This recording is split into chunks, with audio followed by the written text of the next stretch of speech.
Damaso Lopez Serrano, better known as El Mini Leak. A former member of the Sinaloa Cartel, raised in the heart of El Chapo's criminal empire, is revealing secrets that are shaking the foundations of the narco world. His declarations are exposing El Mencho's possible hideouts, as well as confessing the brutal reality of Los Chapitos.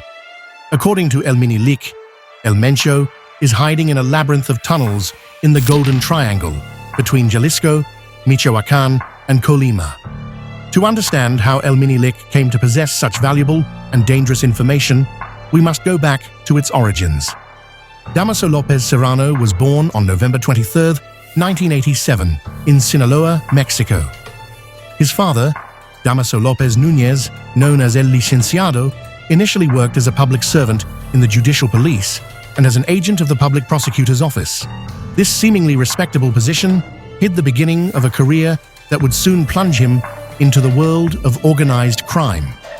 In 1997, when Lopez Serrano was just 10 years old, an event occurred that would change the course of his life. His father was sent as Deputy Director of Security to the maximum security prison in Puente Grande, Jalisco. There, Licenciado met Joaquín El Chapo Guzmán, who was incarcerated. This encounter would mark the beginning of a relationship that would transform not only Lopez Núñez's life, but also that of his young son.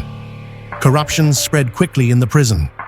With the help of bribes paid by Arturo Beltrán Leiva, Guzmán's cousin, El Chapo became practically the owner of the prison. The bribes reached custodians, his superiors, and even officials of the Interior Ministry. The young Lopez Serrano, even in his childhood innocence, began to perceive the power that money and connections could provide. This environment of corruption and power profoundly influenced the Mini Leak. He watched as his father went from being a public servant to becoming a key ally of one of Mexico's most powerful drug traffickers. The normalization of illegality, exposure to the power of money, and high-level contacts in the narco world became part of his daily reality. In January 2001, an event occurred that further solidified the Lopez family's connection to drug trafficking. El Chapo Guzmán escaped from prison. Although Lopez Serrano's father had resigned weeks earlier to evade responsibility, he soon became Guzmán's right-hand man under the nickname El Licenciado. It was then that his son, at just 13 years old, adopted the nickname Mini Leak, a nickname that would accompany him in his rise within the cartel. Lopez Serrano officially joined the Sinaloa Cartel in 2005 at the age of 18. His first responsibilities, although apparently simple, were crucial to the organization. The first thing I did, that I remember now, was to hide money in safes in different houses in Culiacán, said Mini Leak. This task allowed him to become familiar with the cartel's cash flow and gain the trust of the higher-ups. As he proved his competence and loyalty, his responsibilities quickly expanded. He began selling drugs wholesale in Culiacán, a task that required both business savvy and nerves of steel. Soon, he found himself coordinating shipments to the United States, a high-risk, high-reward operation that tested his logistical ability and network of contacts. The Mini Leak's relationship with El Chapo and his sons grew closer over time. Guzmán saw in the young Lopez Serrano reminiscences of his own son Edgar, who would be tragically murdered in 2008. This closeness earned him the nickname Spoiled Godson. Mini Leak demonstrated exceptional skills in various aspects of the business. His ability to move between the criminal world and the upper echelons of society made him a valuable asset. He could negotiate with other drug traffickers with the same ease with which he rubbed shoulders with corrupt politicians and businessmen. In 2009, Mini Leak's rise became evident when he participated in a high-level cartel meeting at one of his ranches, where his father, El Chapo, Iván Archivaldo, and Alfredo Guzmán, and some Colombians met. There, they coordinated a major drug shipment. The Mini Leak was not only present, but he was already giving his opinion at the table. He was already proposing to do it this way, or to do it differently, according to his own words. The war against the Beltrán Leiva marked a turning point in Lopez Serrano's criminal career. The conflict forced him to create his own armed group and increase his security measures. "I already had to carry escorts. They gave me armored cars," he recalled. This period of intense violence catapulted him to a position of greater responsibility within the cartel, proving his worth in times of crisis. Lopez Serrano took control of important trafficking routes, overseeing the movement of drugs from South America to the United States. He worked with drug traffickers such as Gabriel Valenzuela, who moved drugs from Guatemala to Chiapas and from there to Sinaloa and the US border. El Minilik was also involved in drug production, establishing a network of clandestine laboratories in the Sinaloa highlands. "You have to set up laboratories. We were getting a lot of precursor chemicals," he said. His rise was accompanied by a luxurious and excessive lifestyle. He frequented extravagant parties, drove luxury cars such as Lamborghinis and Ferraris, and wore exclusive watches. However, this meteoric rise generated tensions. The Minilik's closeness to El Chapo and his growing influence provoked resentment, particularly among El Chapo's sons, who saw him as a threat. The Minilik's empire began to crumble in 2017. In May, his father, Damaso Lopez Núñez, was captured in Mexico City, leaving Lopez Serrano in a vulnerable position. Conflicts with the Chapitos intensified, and the Minilik found himself increasingly isolated within the organization. Faced with this critical situation, Lopez Serrano made a surprising decision. In July 2017, he crossed the border and voluntarily surrendered to DEA agents in Calexico, California. The negotiation process with U.S. authorities was complex. He was facing charges for trafficking methamphetamine, cocaine, and heroin between 2005 and 2016, but his willingness to cooperate worked in his favor. The dilemma of becoming an informant was not easy. He was betraying the organization that had raised him, but it was his best chance to avoid a lengthy sentence and possibly save his life. Lopez Serrano reflected, "I looked at it as a step. Okay, we have to do it. No way, it's our turn. We're going to do it right." Following the final capture of Joaquin El Chapo Guzmán in 2016, his sons took the reins of the Sinaloa Cartel, transforming its structure and operations.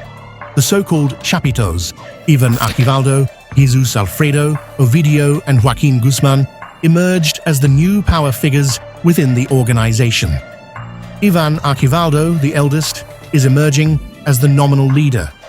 Described by the Minilik as the worst of them all, Iván is known for his ostentation and cruelty.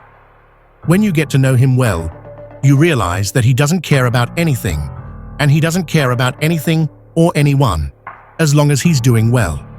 His personality changed drastically after a car accident in 2003 and his incarceration in 2005. Jesus Alfredo, nicknamed Alfredio, is considered the most violent and irrational.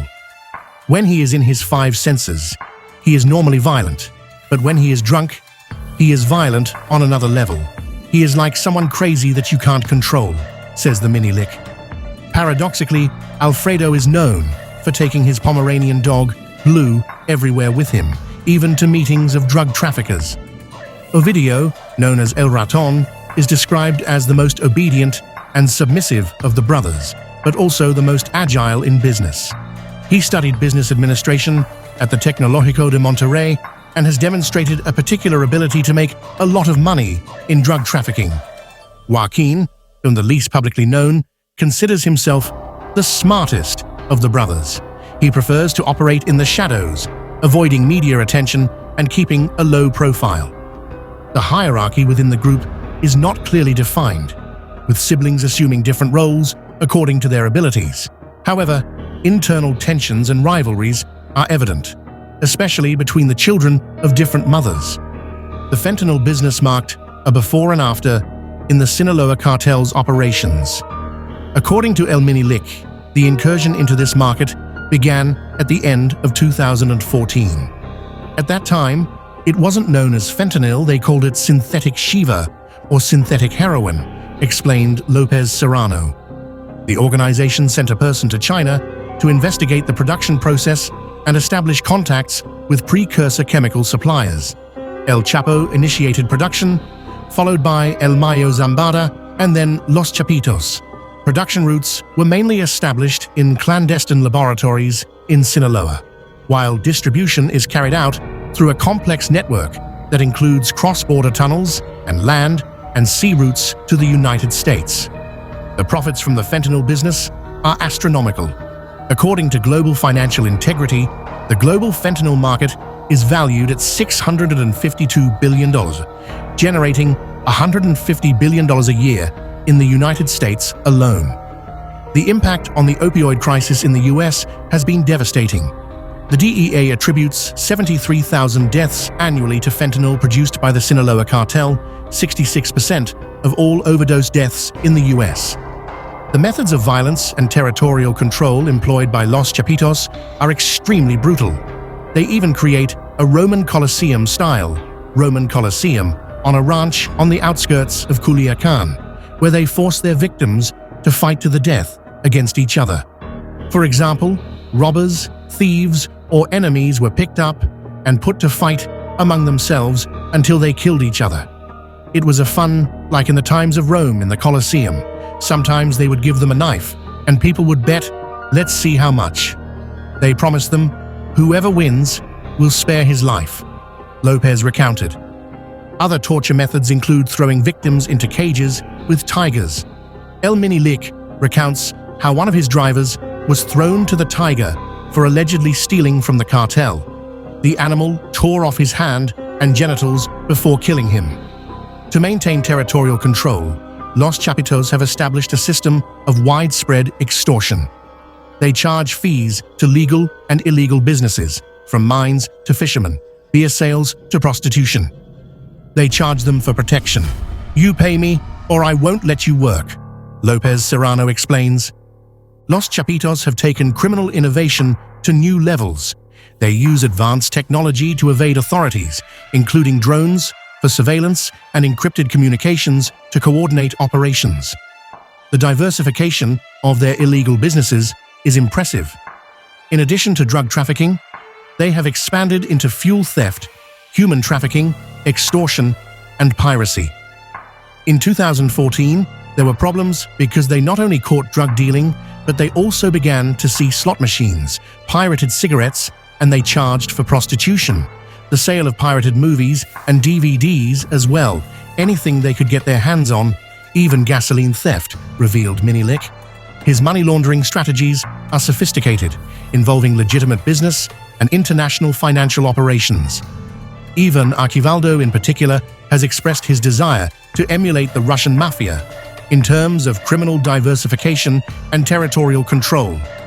Los Chapitos' international expansion plans are ambitious.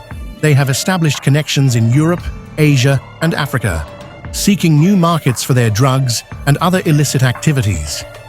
Their criminal franchise model allows them to operate in several countries while maintaining centralized control from Sinaloa. This combination of brutality, innovation, and global ambition has made Los Chapitos one of the most feared and effective criminal organizations in the world. Their ability to adapt and evolve presents an unprecedented challenge to international authorities. However, even the most powerful have rivals. As Los Chapitos consolidated their empire, another figure emerges from the shadows. Nemesio Oseguera Cervantes, known as El Mencho, with the Jalisco Cartel, New Generation, CJNG, now considered the most powerful and dangerous cartel in Mexico. The CJNG was formed in 2010, following the death of Ignacio Coronel, then the leader of the Sinaloa Cartel in Jalisco. El Mencho, who worked for Coronel, saw an opportunity and quickly consolidated his power. The cartel grew exponentially, expanding from Jalisco into other Mexican states and establishing an international presence. The rivalry with the Sinaloa Cartel quickly escalated. A turning point occurred in August 2016, when the CJNG kidnapped two of El Chapo Guzmán's sons in Puerto Vallarta. According to El Minilik, this kidnapping was planned by the Beltran Leyva and Caro Quintero, who asked the Jalisco Cartel for the favor. This event marked the beginning of an open war between the cartels. El Mencho is known for his brutality and military discipline. A former police officer and former member of the Mexican Army Special Forces, he applies military tactics in the management of the CJNG. His leadership style is authoritarian and ruthless, tolerating no mistakes or disloyalty. Rumors about his past suggest that he spent time in the United States, where he was arrested for heroin trafficking. This experience would have influenced his understanding of the US drug market and his evasion tactics. El Mencho is known for his paranoia and extreme security measures. He constantly changes locations, never sleeps in the same place 2 nights in a row, and uses doubles to confuse authorities. The search for El Mencho has been a priority for Mexican and US authorities. The DEA is offering a $10 million reward for information leading to his capture, one of the highest for a drug trafficker. Coordinated efforts between the DEA and Mexican authorities have resulted in several high-profile operations, but El Mencho has managed to escape on multiple occasions. In 2015, Mexican Special Forces almost captured him in Jalisco, but the CJNG responded by shooting down a military helicopter, allowing the drug lord to escape. There are several theories about its current location. Some sources suggest that he is hiding in the Golden Triangle between Jalisco, Michoacán, and Colima. Other rumors place him in countries such as Panama or even Australia. The recent breakdown in relations between the DEA and the Mexican government has complicated the capture efforts. This situation could allow El Mencho to operate with greater freedom, making it even more difficult to locate and arrest him. The CJNG has established a hierarchical and disciplined structure, more akin to a paramilitary organization than a traditional cartel. El Mencho maintains direct control over operations, with high-level commanders reporting directly to him. The CJNG's international presence is vast, with confirmed operations in the Americas, Europe, and Asia. They have established strategic alliances with criminal organizations in Colombia, Eastern Europe, and Asia, facilitating global drug and arms trafficking. The cartel is known for its innovations in military tactics and weaponry. They have used armored drones in attacks against rivals and security forces, and are rumored to possess an arsenal that includes rocket launchers and handcrafted armored vehicles. The Mencho enigma and the growing power of the CJNG pose an unprecedented threat to regional and international security. The ability of this organization to adapt, innovate, and expand poses significant challenges for law enforcement and security agencies around the world. According to Minilik's revelations, El Mencho has established his base of operations in a mountainous area between the states of Jalisco, Michoacán, and Colima, known as the Golden Triangle. This strategic location provides him with quick access to the ports of Manzanillo and Lázaro Cárdenas, vital for importing precursor chemicals and exporting drugs. El Minilik claims that El Mencho has built a network of subway tunnels and bunkers in the region, similar to those used by El Chapo Guzmán. These structures are equipped with state-of-the-art communications and surveillance technology. The choice of this hideout is no accident. The rugged topography makes it difficult for authorities to access, while the CJNG has gained the support of local communities through a combination of intimidation and economic benefits. The Minilik's revelations about government corruption are shocking. He names high-ranking officials, including governors, senators, and police chiefs, who are allegedly on the narcos payroll. One of the most shocking cases involves Omar Garcia Harfuch, the former head of the Criminal Investigation Agency. According to Lopez Serrano, Garcia Harfuch and his team allegedly stole $2 million during raids on cartel properties. The bribery and protection mechanism at the federal level is sophisticated. It involves not only direct payments, but also investments in political campaigns and legitimate businesses controlled by corrupt officials. The infiltration of the armed and police forces by drug traffickers is profound. El Minilik reveals that cartels such as the Sinaloa Cartel and the CJNG have informants at all levels of security institutions. El Minilik reveals the existence of temporary agreements between the CJNG and the Sinaloa Cartel, despite their public rivalry. These pacts include the division of territories and cooperation on specific trafficking routes. Collaborations with Colombian and European cartels are more extensive than previously thought. The Sinaloa Cartel, for example, has established alliances with the Italian Ndrangheta and Balkan criminal groups to traffic cocaine into Europe. Plans to expand into new markets are ambitious. Both the CJNG and the Sinaloa Cartel are establishing networks in African and Asian countries, taking advantage of the growing demand for synthetic drugs. Narco investments in legitimate businesses are vast and diversified. They range from restaurant and hotel chains to technology and renewable energy companies, complicating efforts to trace drug money. The Mini-Lick's revelations about corruption in U.S. agencies are explosive. He mentions specific cases of DEA and FBI agents who have collaborated with the cartels, providing information about operatives and facilitating drug trafficking. CIA and DEA covert operations in Mexico have been more extensive and controversial than previously thought. Lopez Serrano suggests that some of these operations have involved controlled drug trafficking to obtain intelligence information. The double-dealing of U.S. politicians is particularly troubling. The Mini-Lick mentions senators and congressmen who publicly support the war on drugs, while secretly receiving funds from the cartels. These revelations by Mini-Lick not only shed light on the complexity and scope of drug trafficking, but also question the effectiveness and integrity of anti-drug strategies in both Mexico and the United States. The Mini-Lick revelations triggered a series of dramatic events. Authorities have launched massive operations in search of El Mencho, while several corrupt officials have been arrested. Tensions have escalated, leading to changes in counter-narcotic strategies. Los Chapitos and the CJNG reacted with defensive and offensive moves, unleashing a wave of internal violence and organizational restructuring. Mexican society experienced an increase in violence in certain regions, but also saw the emergence of citizen movements against the narco. Public perception of drug trafficking changed, with long-term economic and social consequences. Internationally, the community reacted with concern. Changes in global anti-drug policies were debated, while drug markets in the US and Europe suffered disruptions. International agencies intensified their efforts in Mexico, signaling a new phase in the global fight against drug trafficking. Chapter 6: The Future of Drug Trafficking in Mexico.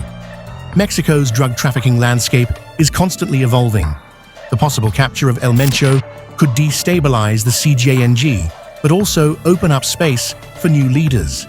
The fentanyl business continues to grow, while cartels explore new, even more potent synthetic drugs. Cartels are adapting quickly, using cryptocurrencies for money laundering and drones for trafficking. Some seek to legalize part of their operations through seemingly legitimate businesses. The US and the international community are pressuring Mexico to intensify the fight against drug trafficking, while the debate over legalization as an alternative strategy grows. El Mini-Lick reflects on his past, expressing regret, but also justifying some of his actions. His vision of the future of drug trafficking is bleak, predicting an evolution towards more technified and violent organizations. His final message to society is a warning about the dangers of the narco, while to his former colleagues, he advises them to look for a way out before it is too late.